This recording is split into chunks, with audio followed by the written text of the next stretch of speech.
Daddy కూడా చాలా బాగా పాడతారు సార్. ఆ మాట ఆయనతో చెప్పడం పరిహాసంగా ఉంటుందమ్మా. నా పాండిత్యం ఆయన ప్రతిభకి దిగదుడు. అమ్మాయి మాటలు నమ్మకండి బాబు. నాది ఏదో శృత పాండిత్యం. మీ దయ ఉంటే మీ దగ్గరే నేర్చుకోవాలని ఉంది.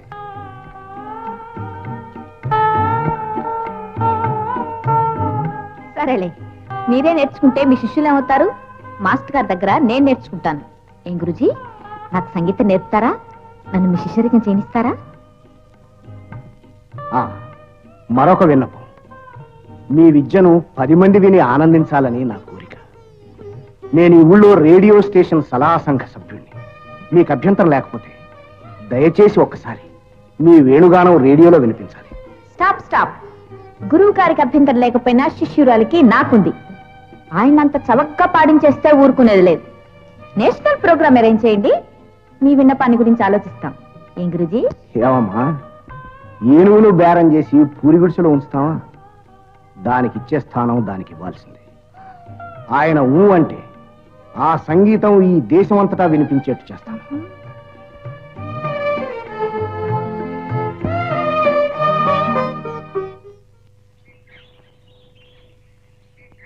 గురూజీ, భగవంతుడు చాలా దుర్మార్గుడు గురూజీ.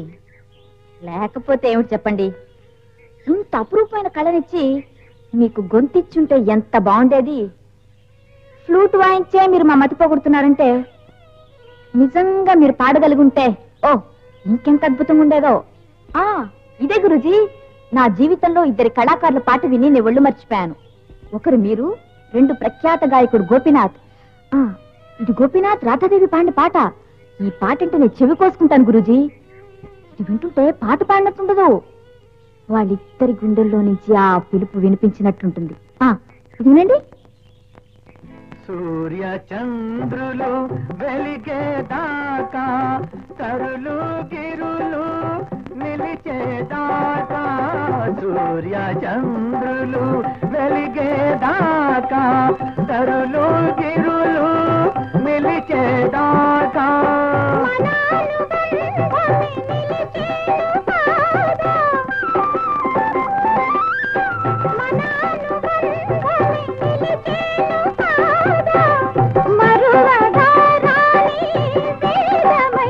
నామది నిన్ను పిలిపింది గానమై వేణు గానమై నా.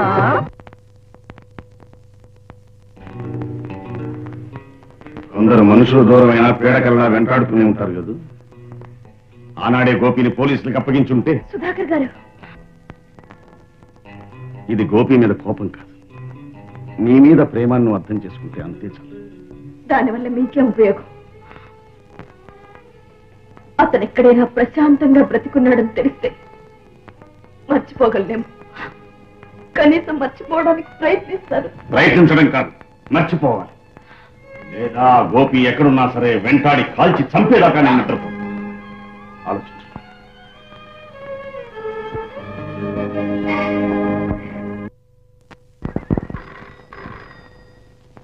హలో జానకి, ఎలా ఉన్నావు?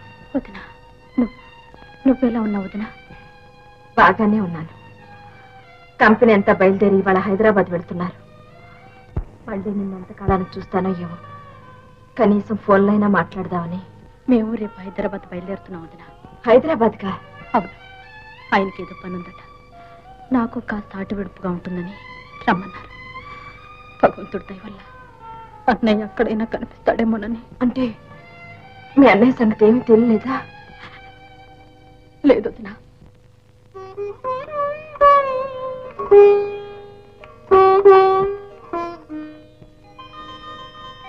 గురుజీ, గురుజీ, ఇన్విటేషన్ చూసారా? ప్రఖ్యాత నటిమణి రాధాదేవి ఈ ఊరు వస్తుంది. అవును గురుజీ, రాధాదేవి పాటలన్నా గోపీనాథ్ పాటలన్నా నాలాగే మీకు ప్రాణమేగా. రాధాదేవి పాటలు నువ్వు మెచ్చుకోవటం ఆయన మెచ్చుకోవటం ఒకటి కాదమ్మా. నీది అభిరుచి, ఆయనది ఔదార్యం. All right daddy, agreed. ఏం గురుజీ, రాధాదేవి నాటకానికి వెళ్తామా? మీరు వస్తారుగా? తప్పకుండా రావాలి. నాకు తెలుసులే మీరు వస్తారని. ఎలాగమ్మా రావడం? రేపేగా ఆయన రేడియో ప్రోగ్రాం.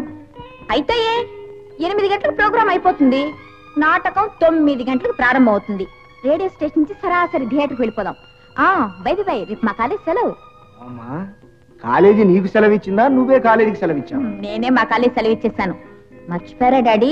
రేపు శ్రావణ పౌర్ణమి, అంటే నా పుట్టినరోజు.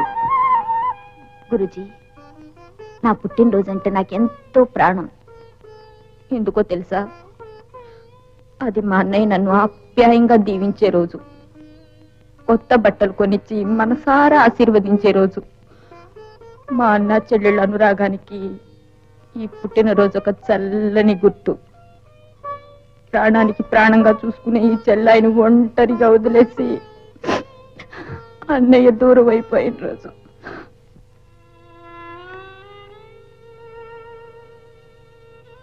ఏమిటి జానకి, పుట్టినరోజు కంట తడి పెడుతున్నావు?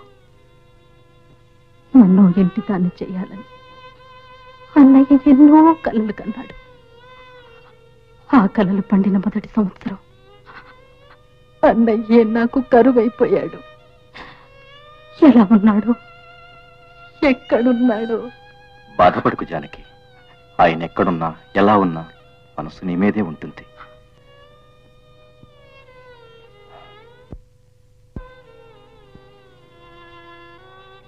చూడు జానకి, కలిసి ఎన్నో పుట్టినరోజులు జరుపుకున్నారు. ఏమో మరో పుట్టినరోజు ఇద్దరినీ కలుపుతుందేమో. ఆకాశవాణి హైదరాబాద్ కేంద్రం ఈనాటి రేడియో సంగీత సమ్మేళన కార్యక్రమంలో ఒక అజ్ఞాత కళాకారుణ్ణి పరిచయం చేస్తున్నాం. ఆయన ఇప్పుడు వేణుగానం వినిపిస్తారు.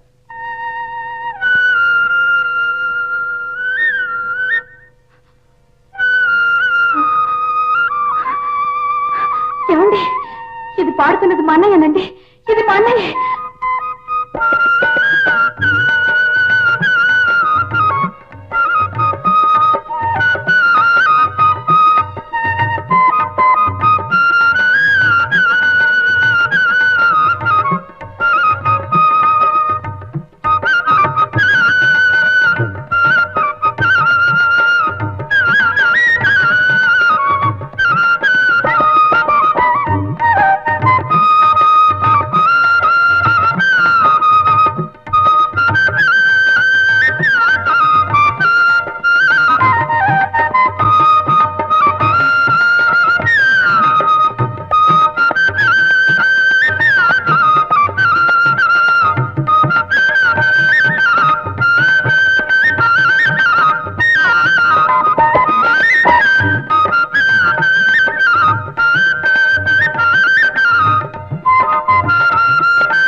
చాలా బాగుంది.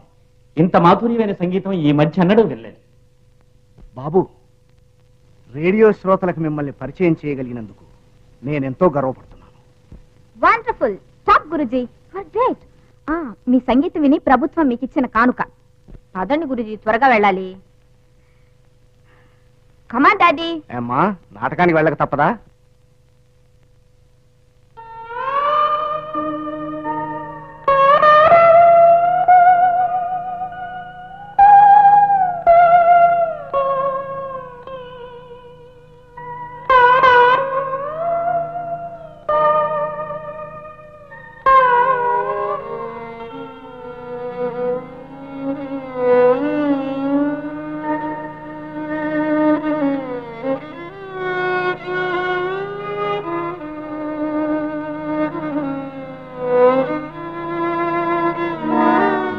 అన్నయ్య, ఇవాళ నా పుట్టినరోజు అన్నయ్య.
వచ్చాడు వదినా?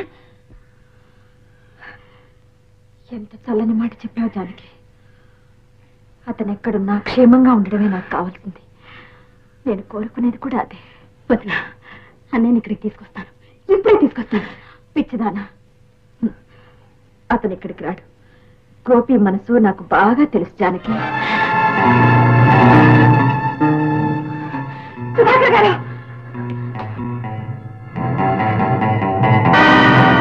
సుధాకర్ గారు, నేను మీకు ఇచ్చిన మాట తప్పలేదు. నా మాట నమ్మండి. నేను గోపికి దూరంగానే ఉంటాను. అతనికి ఏం అన్యాయం చేయకండి. అతన్ని విడిచిపెట్టండి ప్లీజ్. సుధాకర్ గారు, అతను ఉన్నంత కాలం నువ్వు మర్చిపోలేవు, నీ మాట నిలబెట్టుకోలేవు. అతన్ని విడిచిపెట్టు. సుధాకర్ గారు, కనీసం ఒక అమాయకురాలు అన్నగానే నా ప్రమాణం చేసి చెప్తున్నాను. ఇవాటి నుంచి అతన్ని పూర్తిగా మర్చిపోతాను. ఇంకెప్పుడు అతని గురించి ఆలోచించను. అవును, జీవోత్సవంలా బ్రతుకు సాగిస్తాం. నిన్ను చూసిన ప్రతి క్షణం ఆ దౌర్భాగ్యులు గుర్తొచ్చేది చేస్తాం. ఇంకా నేను ఈ మరణహోమం భరించలేదు. వాడిని చంపి నేను చస్తాను. బ్రతికి నీ ప్రేమను సంపాదించలేకపోయాను. చచ్చి నీకు మనశ్శాంతినైనా సంపాదించి పెడతాను. నా పగను చల్లార్చుతాను. సుధాకర్ గారు, సుధాకర్ గారు, మీకు నిజంగా నా మీద ప్రేమే ఉంటే ఈసారి ఈ ఒక్కసారికి అతను విడిచిపెట్టండి. గోపి ప్రాణాన్ని నాకు ఒక వరంగా ఇవ్వండి. ఇంతకంటే నేను మిమ్మల్ని ఏమీ కోరను. ఈ సహాయానికి మీరేం చేయమన్నా చేస్తాను. జీవితాంతం మీ కాళ్ళ దగ్గర ఊడిగా చేస్తాను. నాకు కావలసింది బానిసగా బ్రతికే మనిషి కాదు రాధ. నాకు మనసిచ్చి నా ప్రేమను అర్థం చేసుకోగల ప్రేయసి కావాలి. నాకు ఉపశమనాన్ని ఇచ్చే నేస్తం కావాలి. నాకు మనశ్శాంతి కావాలి. నా ప్రేమతో గోపి ప్రాణాన్ని బలి తీసుకునే కంటే గోపిని బ్రతికించి నా ప్రేమనే బలి చేసుకుంటాను. కానివ్వండి, మీ ఇష్ట ప్రకారమే కానివ్వండి.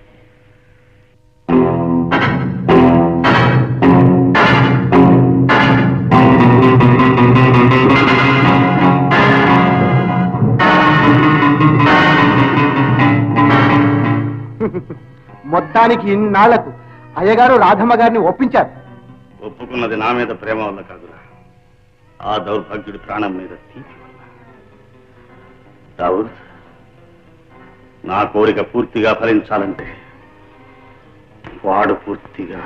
అర్థమైంది అయ్యగారు. మీరు మీ పెళ్లి ఏర్పాట్లు చూసుకోండి, మా ఏర్పాట్లు మేము చూసుకుంటాం.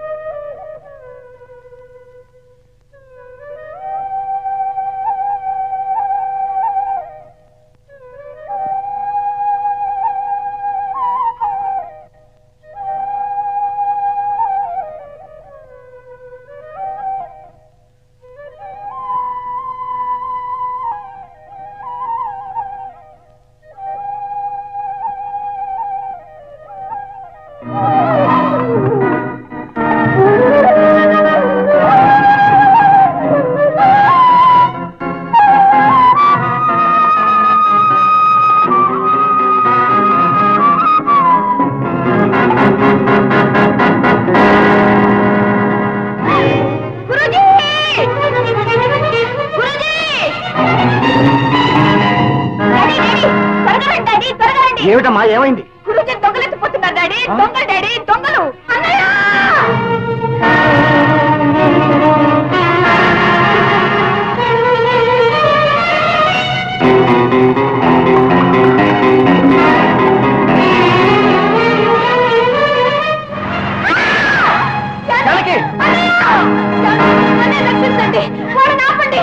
ఇన్స్పెక్టర్, నేను చంద్రశేఖరాన్ని మాట్లాడుతున్నాను.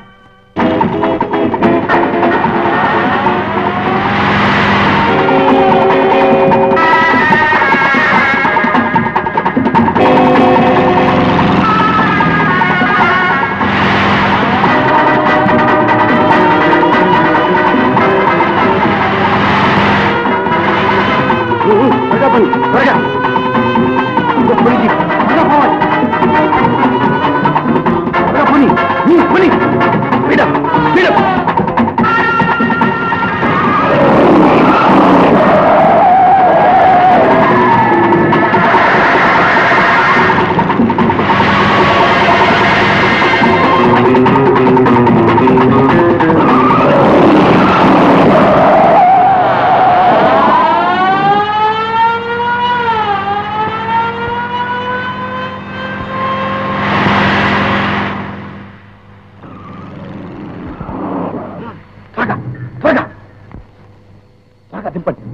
పోలీసులు వచ్చే లోపల వీడిని కొండ మీదకి తీసుకువెళ్లి చంపి నదిలో పారేద్దాం. మనం చంపడం ఎందుకురా? నదిలో పారేస్తే వాడే చేస్తాడు. అవును, పోలీసులు శవం కూడా దొరకదు. కానీ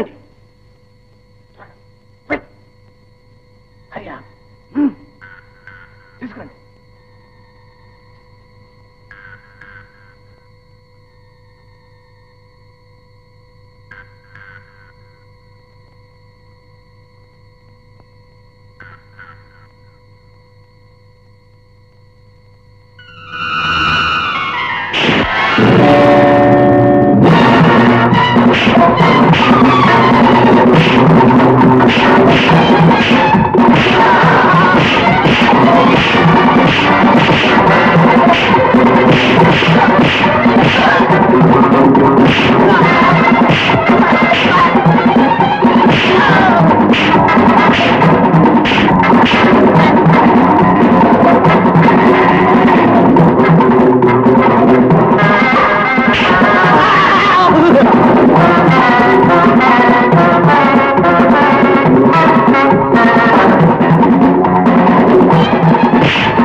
చెప్పరా?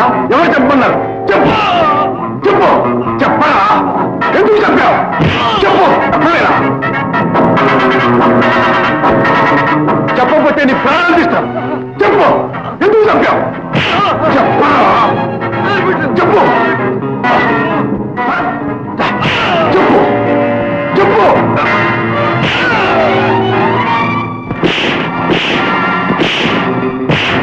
చెప్పరా? చెప్పు చెప్పు.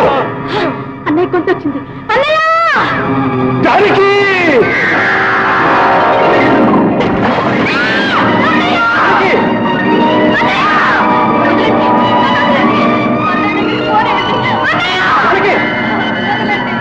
ఓం ధ్రువంతో రాజా వరుణో ధ్రువంతో బృహస్పతిః ధ్రువంత ఇంద్రస్తాద్దుష్టరాష్ట్రంధానుతాం ధ్రువం దేవేం వాచమదినయంత దేవాస్తాం వృక్షరూపాస్తథవో వదంతే ధ్యానో మంత్ర సమోద్గంధుధానాధేన వివాగత్యాని ప్రతిష్టతే.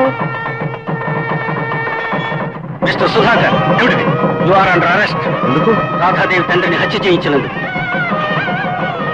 అబద్ధం. నేను ఎవరిని హత్య చేయించలేదు. ఆ నిజంతోనే ఇంతకాలం నలుగురిని నమ్మించారు. కమాన్, అసలు నిజం ఇవాళ మీ వాళ్ళే చెప్పారు.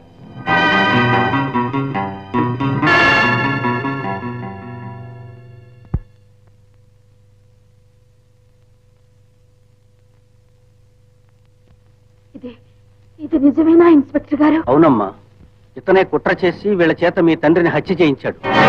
గోపీనాథ్ కారు ప్రమాదానికి కూడా వీళ్లే కారకులు. మీరు నా తండ్రిని హత్య చేసి ఆ నేరం గోపి మీద ముట్టారా? నన్ను ఒక ఆట బొమ్మగా చేసి నా చేతే గోపి నష్ట కష్టాలు పాలు చేస్తారా? మీరు మీరు మనుషులు కాదు, రాక్షసులు. ఇది గుండె కాదు, పాషాణం. నేను వెంటనే గోపిని చూడాలి. అతని పాదాల మీద పడి క్షమాపణ చెప్పుకోవాలి. నా గోపి ఎక్కడున్నాడు చెప్పండి, వెంటనే చూడాలి. అన్నయ్య నీకు చూడలే వదినా. దానికి అన్నయ్య కనిపించడు. దుఃఖాన్నంతా మూట కట్టుకుని వెళ్ళిపోయాడు. మనల్ని శాశ్వతంగా వదిలి వెళ్ళిపోయాడు. జానకి, ఏమిటి జానకి? ఎక్కడికి వెళ్ళాడు? చెప్పు జానకి, చెప్పు. రాధాదేవి గారు, గోపీనాథును కూడా ఈ దుర్మార్గులే కొట్టి నదిలో పారేస్తారు.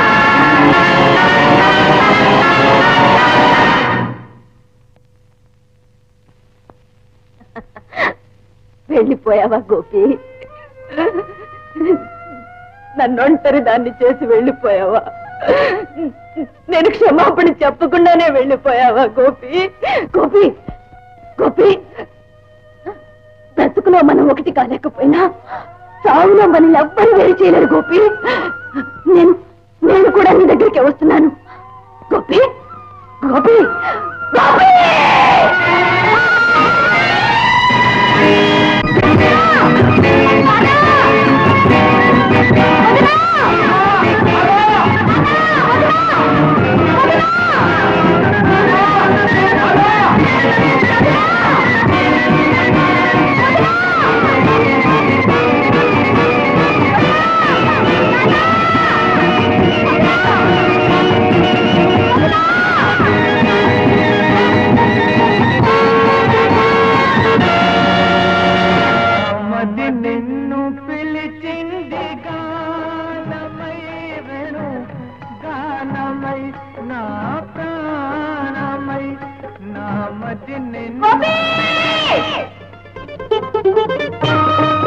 రాధా రాధా రాధా రాధా రాధా